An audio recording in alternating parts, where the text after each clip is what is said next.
Another weekend of OHL hockey in the books, another opportunity to remind you that the OHL podcast is presented by Matt Smith Goaltending for a personal and individualized approach to goaltending. Train where elite goaltenders are created. Check them out online at mattsmithgoaltending.com. My name is Mike Farwell. That guy over there is Dan Mahar. I'm hoping that the fine folks in Hamilton are actually listening to this podcast today, because I'm not sure they listened to anything I said over the past week. Maybe the people of Hamilton are like city council in Hamilton. I don't know, but I didn't mean to offend anybody. Okay, maybe I did. Hamilton, take a breath.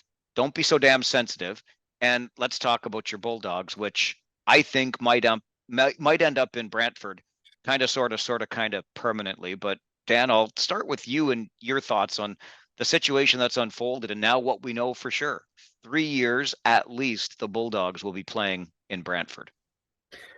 Well, yeah, first and foremost, it's a terrible situation to have put the franchise in. And you've referenced Michael Andlauer a number of times and the efforts he's put in to keep that franchise going. And so tip of the cap right off the bat for finding a solution in relatively short order here, and as good a solution probably as they could come up with, to give the Hamilton fans a chance to still be in reasonable driving distance and get to see their team, and also give another community a shot that may be able to support one. So I have to think the folks in Brantford are looking at this as a huge opportunity, but it's just a mess whenever you find out you lost your home arena for 2 to 3 years.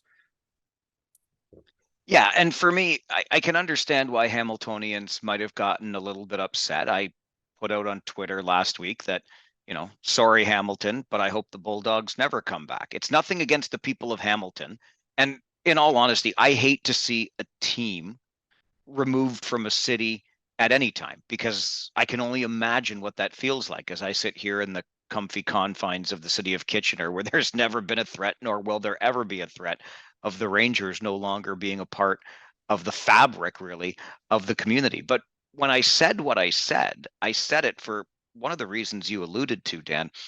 What you have here, in my opinion, is a guy like Michael Andlauer, who is essentially a model owner in the Ontario Hockey League. I mean, just look at what he's done for the players and for the staff that are part of that Bulldogs franchise. Look at the way the franchise has been run with two OHL championships in the past 5 years, et cetera. And then counter that with the way City Council has treated Michael Andlauer and the Hamilton Bulldogs. I wouldn't even call them second-class citizens in the city.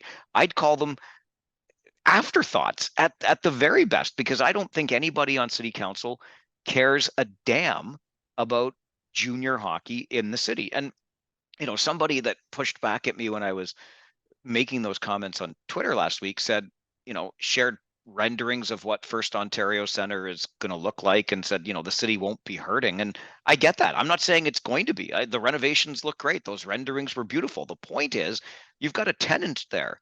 And this is a tenant. I'll tell you two things before I throw it back over to you. First of all, First Ontario Center, or COPS as it will always be known to so many people, is not a right-sized arena for junior hockey. It worked out great in the OHL championship last year with Windsor and Hamilton going 7 games and set a record for attendance, which is awesome. It was great back in that 1990 Memorial Cup when fans from Oshawa and Kitchener both traveled in. You had the place packed with like 17,000 people. Like, those were great little one-offs, but the reality is that the arena was built for the National Hockey League team that never showed up, is never going to show up. I think that gives Hamilton a bit of an inferiority complex, if I'm honest with you.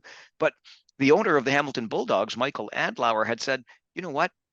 I'm willing to build a right-sized arena, a right-sized junior hockey arena for this city. And he was going to do it with his own money. He was putting up $30 million of his own money. And city council says, nah, we're good. Then they announce that they're going to renovate First Ontario Center. And in so doing, the lacrosse team, the basketball team, and the hockey team have to get the hell out. And Michael Andlauer says, look, I'll work with you here. I'll work around the renovations. Nope, you got to find another place to play. So that's why I say, just with that kind of treatment from city officials and city leaders, why would you go back? I'll tell you this much too, real quick. I spoke with the mayor of Brantford last week, and he is over the moon. He worked really hard to court the Bulldogs to the Telephone City in Brantford.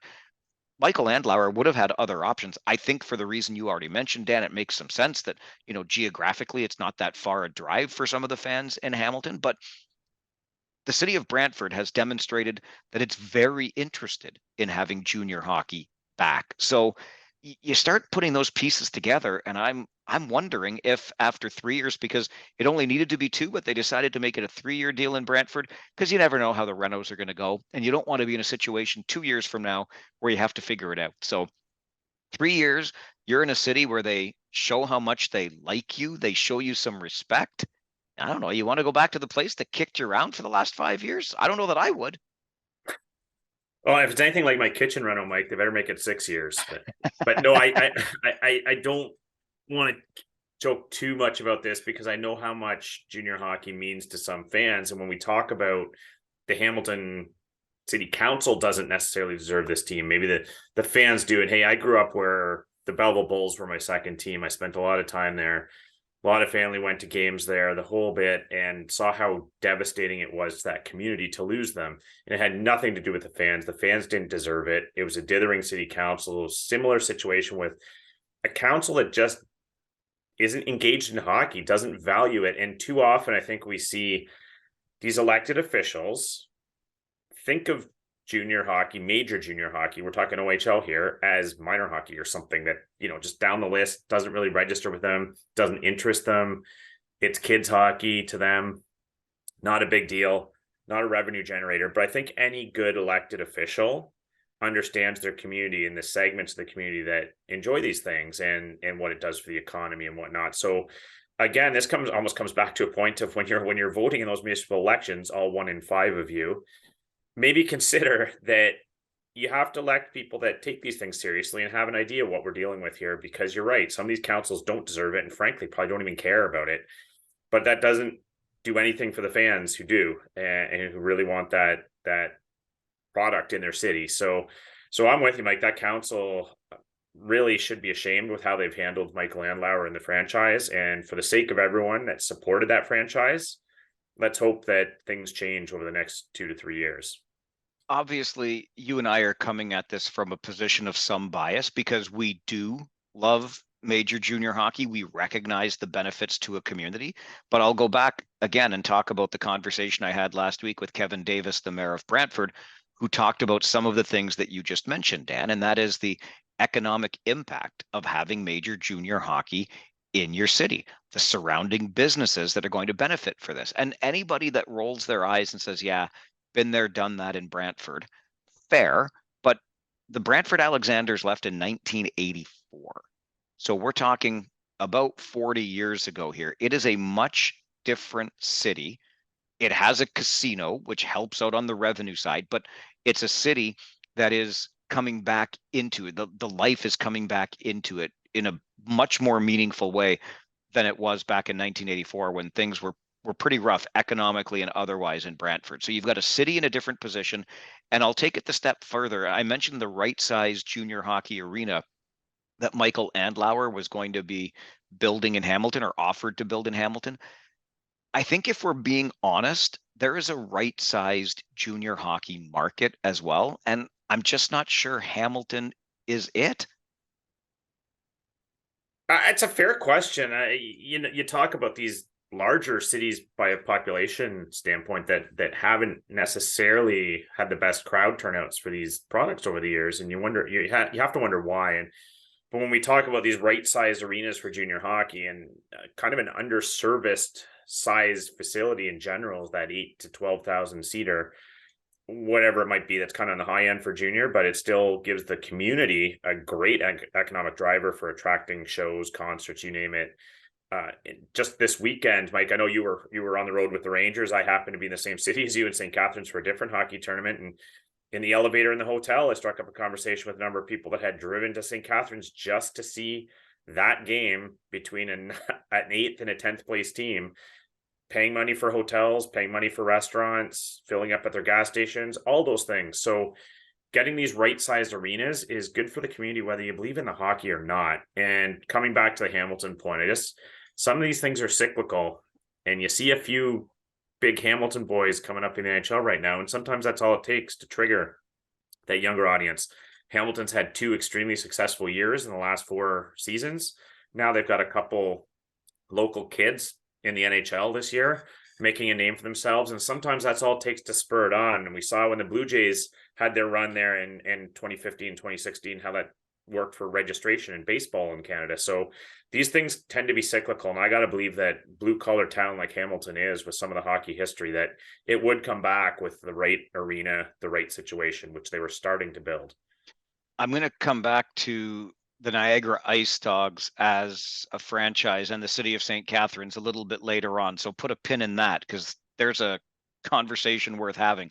But I think your point is well taken. And this is why I know that fans from Hamilton will still travel to Brantford, I believe, to see junior hockey in a nearby market, because there's always going to be that core, that hardcore of major junior hockey fans. And maybe it'll be Mississauga they travel to. I'm sure the fans that really want junior hockey in Hamilton will find a way to get it. Even Kitchener's a nice, easy drive, Guelph, etc. Geographically, it's a nice spot. The other thing that I would think about when it comes to Brantford, not only do you have, the leader of a council in the mayor that's really excited. In fact, I'll just say one more thing about our conversation. He told me flat out that it is his expressed intent to bring the OHL back to Brantford, whether it's the Bulldogs or somebody else. So take that for what it is, but he wants to see the OHL back in his city. The other thing about this move for the Bulldogs, not only are they adding the extra year just in case that renovation isn't quite ready after 2, but there are 3 additional 1-year options that the Bulldogs and Michael Andlauer can exercise. So 3 could become 4, 4 could become 5, 5 could become 6, and also Michael Andlauer is putting up many millions of his own dollars to help with the upgrades to the Brantford Civic Center. Now, it's still not going to be ideal. It's a 3,000 seat arena, which makes it even smaller than the Harry Lumley Bayshore Community Center in Owen Sound. So Brantford will become home to the smallest arena size-wise, but is there an opportunity for expansion there? Do they start talking about a new arena / entertainment center in Brantford? I don't know down the road. I just look again at the way Hamilton City Council for years has treated Michael Andlauer and the Bulldogs, and the way they're being received right now in Brantford. And I just think go to a community that wants you, and go to a right-sized community, because I'm just not certain that Hamilton is it. You go back to the Dukes, go back to the Steelhawks, you go back to the Finn Cups, you go back to the Red Wings, you go back to the failed attempts to bring NHL hockey to Hamilton. Maybe hockey just doesn't work there. Maybe it's all Oskee Wee Wee and the Hamilton Tiger Cats for the Steel City. I don't know. But if I'm Michael Andlauer, I am not too anxious to be looking backwards. I'm looking at everything that's happening in Brantford and seeing if I can make it work there. Yeah, well, it's a really interesting debate, because I mean, really, to make hockey work in any community, it's a triangle, right? You need financial backing, you need political backing, and you need community backing. Which one of those points in that triangle are absent in Hamilton? I think we've already pointed to the political, and sometimes that has trickle down effects into the other 2 points in that triangle. Obviously, Michael Andlauer had the financial commitment there, and you're looking at a place like Brantford where certainly 2 of the 3 points are in place, with the financial backing, the political backing. The community backing would seem to me to be the easiest one to get. And we know Brantford has supported hockey. They have fabulous hockey tournaments every year with their minor hockey program, Walter and Wayne Gretzky legacy there in that community. And then you have a huge drawing area with relatively easy access through the 400 series of highways through, Haldimand, Norfolk County, and a lot of this drawing area like you have in Owen Sound. So I'd be nervous if I were Hamilton, and maybe their council isn't, maybe they don't care. I'd be nervous that you have someone nearby making a real push that seems to want to work with Michael Andlauer, and how long before that starts to work, because they've got a lot more will, and where there's a will, there's a way. And I don't know that there's a will right now in Hamilton. Let me throw this curveball at you. We didn't talk about it before starting this podcast today, but if indeed this does become permanent, can the Brantford Bulldogs, by the way, they're calling themselves the Brantford Bulldogs, even for the next 3 years, that tells me something as well. Can they possibly remain in the Eastern Conference if this is a long-term thing? We might have to get the realignment conversation going again, Dan.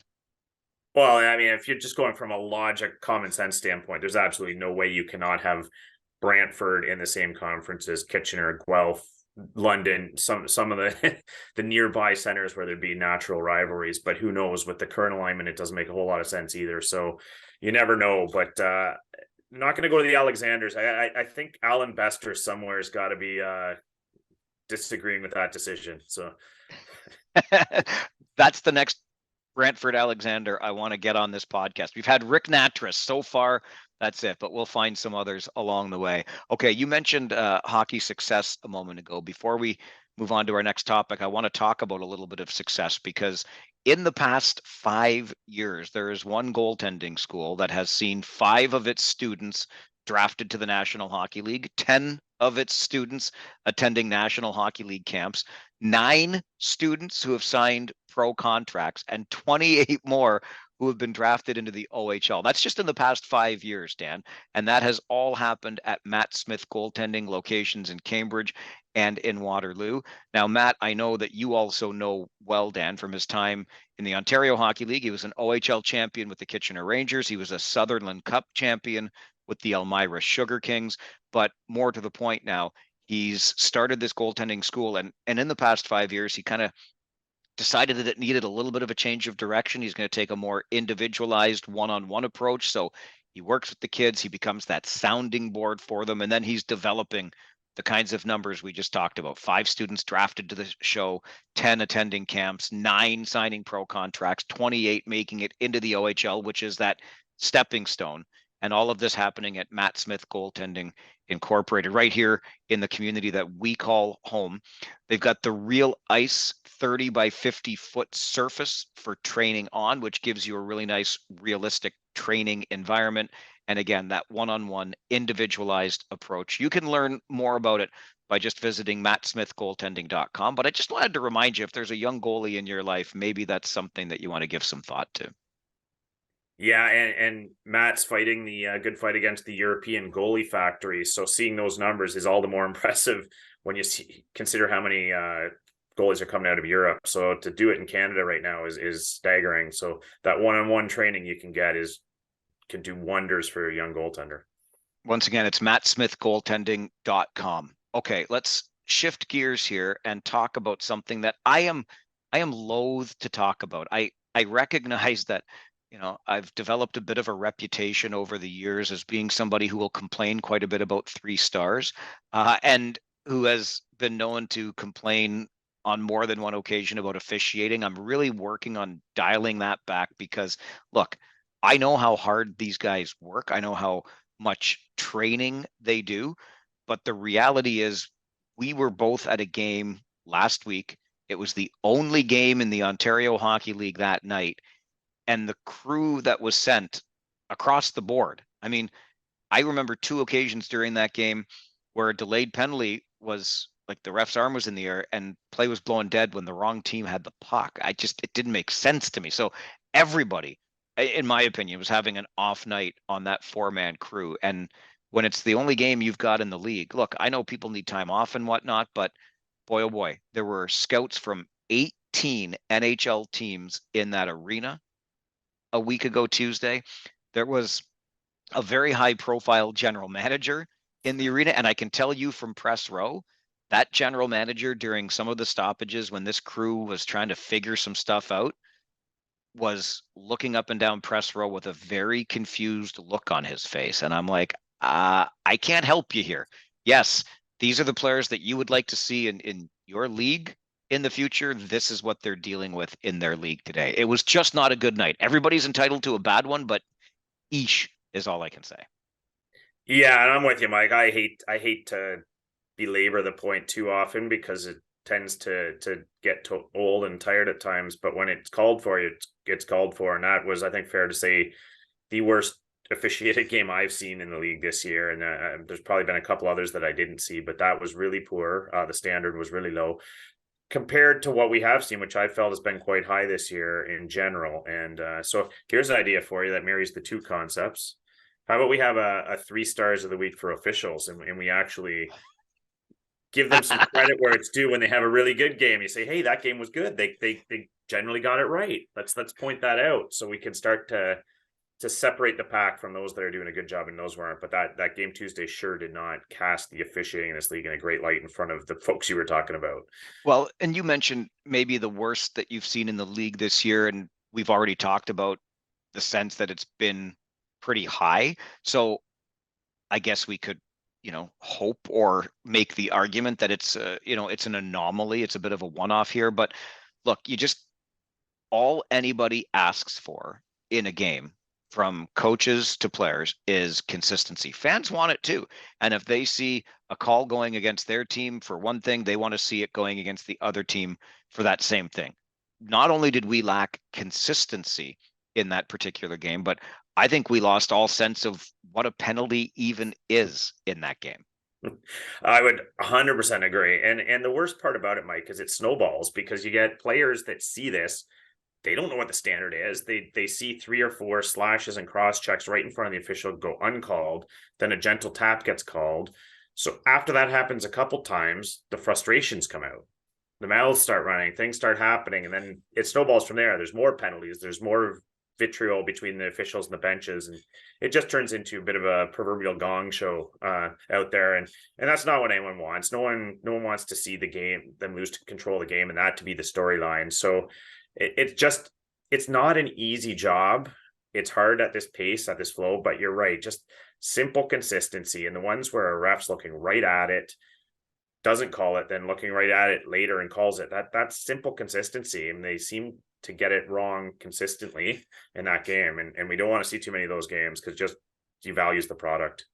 The point on snowball effect is right on the money. And I was going to mention the same. There are two other points that I want to take this, but what you just said too about, the impact on the game itself, like from those who were observing it from 18 different pro teams, you got to wonder, like, is this the league that we want players to develop in if this is what they're dealing with? But two things that stood out to me that I wanted to make sure we touched on. One is the egregious, in my opinion, failure to get the call right even after a video review. They assessed a player a 5-minute major and a game misconduct for cross-checking, when absolutely a cross-check and a retaliatory one at that, but it never hit the opponent's face. It was about a 45-degree angle, shoulder on down through the midsection. And listen, if you're going to look at it on video, you sure as heck better get it right. And that's a costly moment in a game.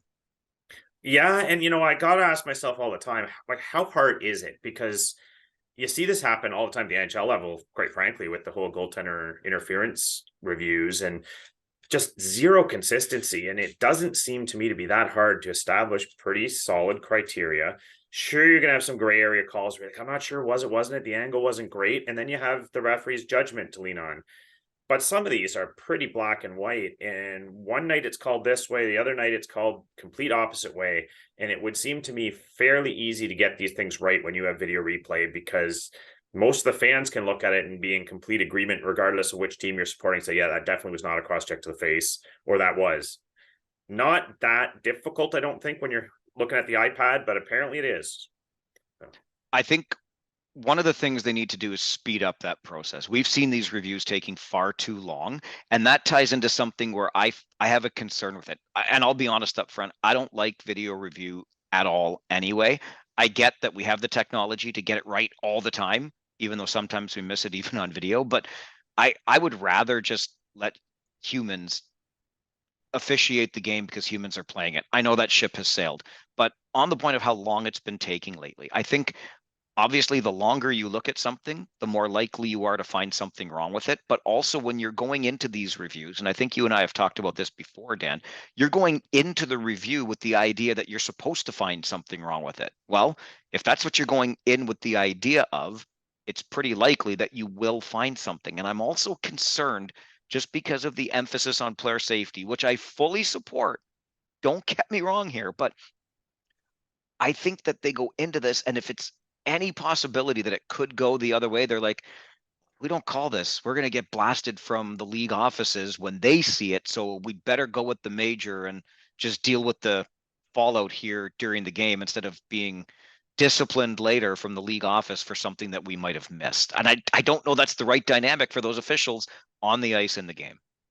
Yeah, that's an excellent point, because there was a coach very recently who made that comment post game saying that the official had explained it to him that that's how the league would like us to call this, which suggests the referee doesn't necessarily agree with it, didn't necessarily see that, but erred on the side of the way they've been guided by the league. And so maybe when you leave too much open to interpretation, that is in the back of the officials' minds as they're trying to make that call. So I'm not sure that was a cross check to face, but I kind of think the league's wanting us to err on the side of player safety and calling it what it was. But really, it shouldn't be that hard to make a judgment call and stand by it based on the replays you saw.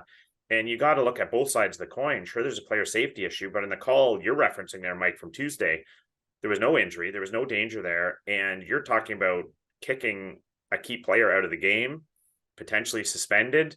So there's all kinds of implications on the other side of that coin too. So how about just saying, looking with your two eyes and saying, that didn't seem to meet the criteria for a major. Not worrying about what's in the back of your head about, is someone else going to second guess this call, or did they want me to see this a different way? Because you're right, that does influence what they're seeing one way or the other. I should point out that as we're having this conversation, the general manager of the Kitchener Rangers, this was a game between Sarnia and Kitchener, and Mike McKenzie, GM for the Rangers, wanted to have a conversation with the media after the game about the officiating. Now, look, you can say all you want about sour grapes because his team lost. It was a 5-1 game, so it's not like the call dictated the game by any stretch of the imagination, but he wanted to sound off a little bit about how he felt about what transpired on the ice. If a general manager is looking for the opportunity to express to the media his concerns, that suggests this is just more than our eye test, Dan, that saw something fishy with that particular game. Yeah, and I always have trouble with this, Mike, because you never want to sound like a homer and just pick on a game where, a team we may support seemed to get jobbed. It happens to every team. I recognize that. It happens across the league. It is not against any one team. It just so happened that in this particular game, it was very poor. There was not really two ways about it. It was a poorly officiated game, a lot of mistakes. It was not the standard you'd expect of this league. And I think that is why we're calling it out. You have to kind of shed light on these things, because there just can't be too many of those games, or the league's going to need to do something about it. The other thing I want to bring up in this conversation gets to root causes, which we talk about in so many other parts of our society these days. But I think there's a root cause that we need to address here when it comes to a conversation like this around officiating. Again, I'm talking about a crew that, in my opinion, that night was not at its best. They do a job that is in front of, in this case, 14,000 eyeballs, and it's not the easiest job in the world. And they'll probably acknowledge when they have a rough night. I work in a similar environment where, the running gag in my business is every time you turn on the microphone, you're putting your resume on the air. And a week ago Saturday in Erie, let me tell you what, I hope nobody heard that resume, because I was having a bad night, and it's going to happen to me. Yeah. And I'll tell you when it happens. I'm like, you know what, Farwell, that was not your best broadcast. Hopefully you're going to be better the next time after that. These guys will probably acknowledge it as well. But I think we really need to consider further back in the process before these guys even get to this level, and we can have a mature and civilized conversation about them having an off night. If we want the next crop of referees that have fewer off nights, we really have to start considering our treatment of them when we're at a tournament, the likes of which you talked about just this past weekend, Dan, in St. Catharines, where you've got some minor hockey players out there, kids that are 10 to 14 years old that are never going anywhere to the OHL or to the pros. So they're just out there having some fun. And the way that fans and parents treat those officials might be causing us to miss the next best ones to come through the system. That outstanding point, Mike. I'm really glad you raised it. I know it's the OHL podcast, but if I can divert for 2 seconds, just say about this, the Kevin Fegan Memorial Tournament in St. Catharines this weekend. Highest standard of officiating I think I've ever seen at a minor hockey tournament. Terrific across the board. Every game we were in, every game we watched, the officials were just incredible. Good with the benches, good with the kids, got the calls right for the most part. I mean, you're going to miss an offside or thing here and there, but incredibly high standard of officiating. Kudos to that crew, those crews in St. Catharines. But the interesting piece that you just mentioned, Mike, was after our final game, the referees were standing in the hallway. I just went down to say that to them. You guys did a great job. Thanks for doing these games. We're short on referees in minor hockey. And the referee, who this gentleman was a little older, probably 60 years old approximately, and he took off his helmet and he kind of pointed over at the crowd and he said, "Can you go tell them that?" And I thought he was kidding, and I kind of laughed. He goes, "No, seriously." He goes, "They need to hear that because all the time they feel entitled." He goes, "I don't know what it is about our profession that people feel entitled to yell and scream at us over every little mistake, and it's driving us out of the game, and we're having trouble getting officials." And he went on to say that he was a high school teacher and he coaches high school sports, and he really believes in respect and decorum, and how we can't have those conversations in the hockey arena where just everything goes out the window. And so it's a very valid point, and to hear that heartfelt appeal from a gentleman like this who's clearly very experienced just leads to your point, Mike, that we have to do a better job with officials growing up, because if we screen them out of the game at a young age, we're going to have a shallower pool. We're going to have a much harder time getting the right officials to the right levels without having chips on their shoulder and some of these games that we're seeing like we did on Tuesday. So it's a very valid point, Mike, about where it starts. Fantastic story. Can't add a thing to it.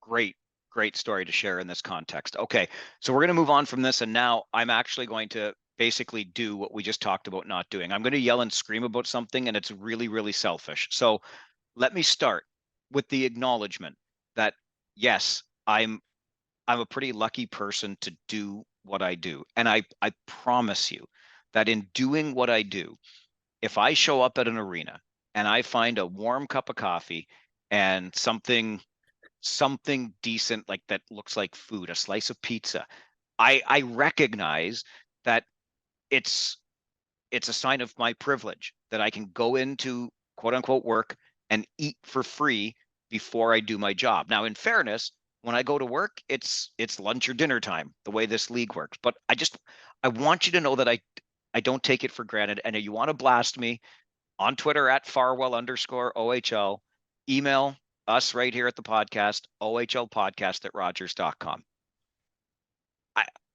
I don't think that I'm entitled to anything, but here's the big but. The Ontario Hockey League is one step below the National Hockey League. Some players will come right out of the Ontario Hockey League and step up into the National Hockey League. Some broadcasters do the same thing. Victor Findley's calling NHL games right now. Mike Luck, my buddy in Oshawa, is calling both Gens and NHL games right now. Johnny Bartlett was calling games in Barrie years ago. Now he's on the national stage. I could go on and on. That's how to draw directly the link between Major Junior and the National Hockey League. And when I was in St. Catharines on the weekend with a brand new owner, look, I get that you've got a lot of things to worry about, and how you take care of the media or your media room is going to be way down the pecking list. But it shouldn't be hard to find some sandwiches or a box of pizza or something, because we walked into that media room and there was a bowl of chips with dip and a plate of cookies. That's it. Sorry, coffee and water, perfect. Coffee and water is perfect. But it's 5 o'clock in the afternoon on a Saturday. Like, you think you could put something out? And look, it's not just, it was one of the weirdest media room experiences I've ever had. It was me, my broadcast partner, our bus driver, and the guy that we call the director of everything with the Kitchener Rangers, Dom Heddig, who does all of these different things for the team. But it was just the four of us. There was a TV on the wall that wasn't on. It was dead quiet. So people kind of drifted in and drifted out. I didn't see a single scout. I didn't see a single member. No, briefly, I saw one member of the Niagara Ice Dogs television crew. But the media room is a place where we gather not just to make notes, but have conversations, enjoy that cup of coffee and that little bit to eat. We talk to one another about the games that we've just seen, the players that are doing well, all of these different things. There was none of that energy. There was none of that opportunity. And I think that opportunity is lost because of the way that you're running your media room there. And I know how entitled this sounds and how selfish this sounds, but if you want your team to get coverage, you need two things. One, you need to attract the media to your games, and two, if you want positive coverage, put them in a good mood. And do you know what'll put them in a good mood? Just a little bit of food in their belly and that cup of coffee. It's not a whole lot, but I honestly think, as crazy as this is going to sound, I think the league needs to set some sort of minimum standard for this, because what was going on there was embarrassing. It was embarrassing. I know you've been busy making 27 trades this year. Just find some sandwiches. I'm sure there's any restaurant in town, in exchange for some advertising on a program that you sell to fans, will give you the food for free. We call that contra. Honestly, it's it was embarrassing. I'm done. It was embarrassing. I'm done. I'm just wondering, Mike, if ownership may have heard previous podcasts on how we felt about their 27 trades, and this was just your media room layout for the weekend. I'm just It might have curious. been. It might have been. But I did hear chips and cookies. I'm not sure I see the problem, quite frankly. That's good for me. So, but fair point. You got to act like a professional organization, and people will start to treat you like one, including the paying customers. So, great point. There are some media rooms now that go like over and above. I don't mean to single out the place where I do 34 games, but the one meal this week, because they got a new caterer, Village Caterer in Kitchener is doing the Rangers media room. We sat down to a turkey dinner with all the fixins one night before a game. Like, that's ridiculous for a hockey. I'm telling you, a slice of pizza or a little sandwich is fine, but so some have gone like crazy extreme on the good side, but this is just honestly, in my opinion, I would call it unacceptable. I've had the privilege also of having worked some pro games, and in the NHL, you might as well like dress up for dinner in the media room. Because you got like real silverware and like real food and ice cream and things like that, and they bring stats to you between periods. You don't have to go and get them yourself or keep them yourself. They bring all this stuff to you. I've done an NCAA tournament, same thing. Well, and maybe it's because it was a tournament, but oh my goodness, I think there should be just a bare minimum standard. A, attract people to your arena, which is a gorgeous arena, so that they can see your players and rank your players and maybe see your players take the next step.